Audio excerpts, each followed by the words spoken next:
नमस्कार विद्यार्थियों, मैं देवेंद्र पारिक स्वागत करता हूं आपका जीके बाई डीके चैनल पर। और दोस्तों, आज हम जो पढ़ने जा रहे हैं वो है एक महत्वपूर्ण चैप्टर, वो है दक्षिणी पूर्वी पठार, हाड़ौती का पठार या फिर राजस्थान में बोला जाता है इसे लावा का पठार। बहुत ही महत्वपूर्ण है, अंडरस्टैंडिंग कंसेप्ट है, समझने का मामला है।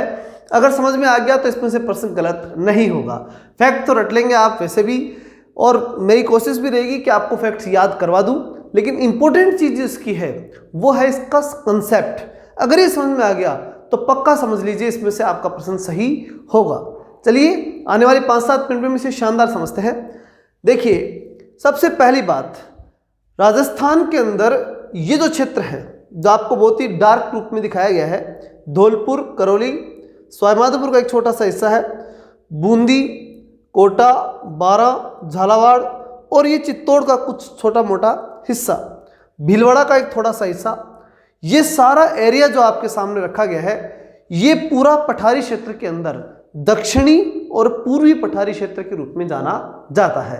अब बात इसमें यह है विद्यार्थियों कि ये जो लावा का पठार है ये बना कैसे, बड़ा ही महत्वपूर्ण कंसेप्ट है। ऐसे हम कैसे कह सकते हैं कि ये पठार बन गया और ये यहाँ अरावली है और यहाँ पठार भी आ गया।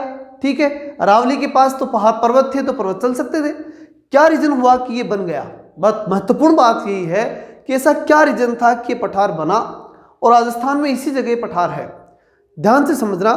देखिए, अरावली दुनिया का सबसे प्राचीन पर्वत है, आपने पढ़ा होगा, ये गोंडवाना लैंड का हिस्सा है। ठीक है, इसके बारे में हम डिटेल से आगे पढ़ेंगे। इसके बाद में यहाँ मध्य प्रदेश में विंध्याचल की पर्वत श्रृंखला और उनका निर्माण हुआ ज्वालामुखी से, वहां से निकला लावा।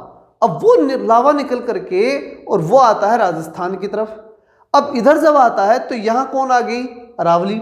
अब इधर अरावली और इधर भी पर्वत श्रृंखला, तो इधर से जब वो लावा निकल करके आया, आखिरी स्टेज इसकी ये थी, यहां तक वो लावा फैला और ये फैल करके राजस्थान की हम बात कर रहे हैं, यहां जो पठार भरा वो उस लावा के कारण से ही निर्मित हुआ। इसलिए इसे हम क्या कहते हैं? लावा का पठार। इसके पास में लगे हुए क्षेत्र को मालवा का पठार भी कहते हैं, क्योंकि वो बाकी जो क्षेत्र मध्य प्रदेश में है ये मालवा का है, तो वो मालवा का पठार कहलाता है। और राजस्थान में उसे क्या कह देते हैं? एक तरह से हाड़ौती का पठार हम कह देते हैं। अब बात इसकी क्या है कि इस पठार का निर्माण तो समझ में आ गया, लेकिन इसकी एक सबसे बड़ी कंडीशन जो है वो ये कि जब इसका निर्माण हुआ तो यानी लावा जब यहाँ पर आया तो यहाँ की वनस्पतियाँ, जीव जंतु ये सब दब गए, और दबने के कारण से यहाँ पर बहुत से खनिजों की उत्पत्ति हो गई, यानी यहाँ पे खनिजों का क्या हो गया? निर्माण हो गया। अब हम बात करें कि यहाँ जो खनिज बने तो उन खनिजों के कारण से ये पठारी क्षेत्र जो है वो खनिज संपदा से परिपूर्ण हो गया, या कहें कि बहुत ही संपन्न हो गया। ठीक है, तो अब हम देखते हैं इसके अन्य जो विशेषताएं हैं, वो इसका निर्माण आपको अच्छे समझ में आ गया होगा। अब हम देखते हैं बेसाल्ट चट्टानों से अपर्दित, मतलब ये कि यहाँ पर जो चट्टानें थी उन चट्टानों के ऊपर जब लावा आया तो उस लावा का अपर्दन हुआ। इसके साथ साथ हम ये भी कह सकते हैं कि यहाँ पर जो बरसात के कारण से जो चट्टानें थी वो पिघली। तो कुल मिलाकर कौन सी चट्टानें थी जो अपर्दित हुई?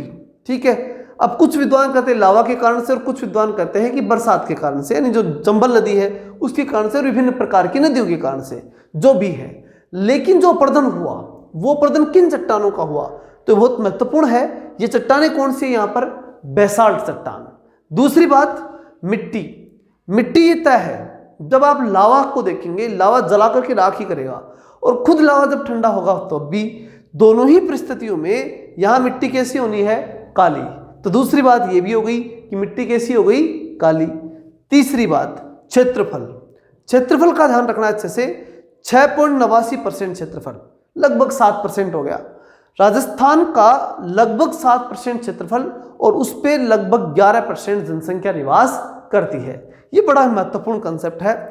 6.89% क्षेत्रफल पर 11% जनसंख्या का निवास। ठीक है, ये अरावली के इस पठारी क्षेत्र के अंदर है, मतलब बहुत ज्यादा नहीं कह सकते में से, लेकिन ये ध्यान रखिए 6% पे 11% जनसंख्या यहाँ पठारों में निवास करती है। अब वर्षा, तो वर्षा के बारे में मैंने पहले भी कहा था कि यहाँ 80 सेंटीमीटर कंप्लीट हो गया।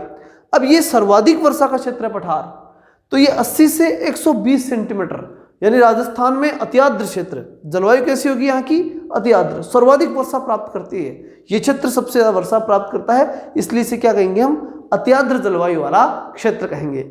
और सर्वाधिक खनिज, जो मैंने बताया अभी आपको कि यहाँ पर जो है लावा के कारण से बहुत से जो भी वनस्पतियां थी, जीव जंतु थे, वो दब करके या अन्य प्रकार की धातुएं जो कुछ रही होंगी, उन सब का नष्ट होने से किसका निर्माण हुआ, खनिज का निर्माण हो गया। फिर आती है वृहद सीमांत भ्रंश। देखिए ग्रेट बाउंड्री फॉल्ट, ये निश्चित रूप से बाउंड्री बनी है किसकी, अरावली और विंध्याचल के बीच की बाउंड्री है। तो इस बाउंड्री को हम कहां से तय करें, तो राजस्थान में बाउंड्री बूंदी और सवाईमाधोपुर के आधार पर तय हो जाती है, क्योंकि यहाँ से आगे फिर अरावली की तरफ हम निकल जाते हैं। तो बूंदी सवाईमाधोपुर का जो क्षेत्र है ये प्रमुख रूप से क्या है, ये इसकी ग्रेट बाउंड्री है, यानी विंध्याचल और जो विंध्याचल है वो और ये अरावली, इन दोनों के बीच में ये क्या है, एक ग्रेट बाउंड्री फॉल्ट है, ठीक है। इसलिए वृहद सीमांत भ्रंश के नाम से भी इसे जाना जाता है। ये ही हाड़ौती का पठार एक तरह से वृहद सीमांत भ्रंश का भी यहाँ पर काम करता है। और साथ ही ये कहाँ पाया जाता है, ये प्रश्न आपसे पूछा जा सकता है, तो बूंदी सवाईमाधोपुर क्षेत्र में को प्रमुख रूप से हम इसमें काउंट कर लेंगे। तो ये था दोस्तों आज का महत्वपूर्ण कंसेप्ट। अब हम अगले कंसेप्ट में पढ़ेंगे अरावली, और अरावली के अंदर बहुत ही लंबा कंसेप्ट है, इसकी प्रमुख चोटियों के बारे में पढ़ेंगे। तो उनमें दो शानदार जो वीडियो बनने वाला है उसको देखने के लिए अगर अभी तक आपने हमारे चैनल को सब्सक्राइब नहीं किया तो प्लीज सब्सक्राइब कर लीजिए। तब तक के लिए फिर मिलते हैं। जय हिंद, जय भारत।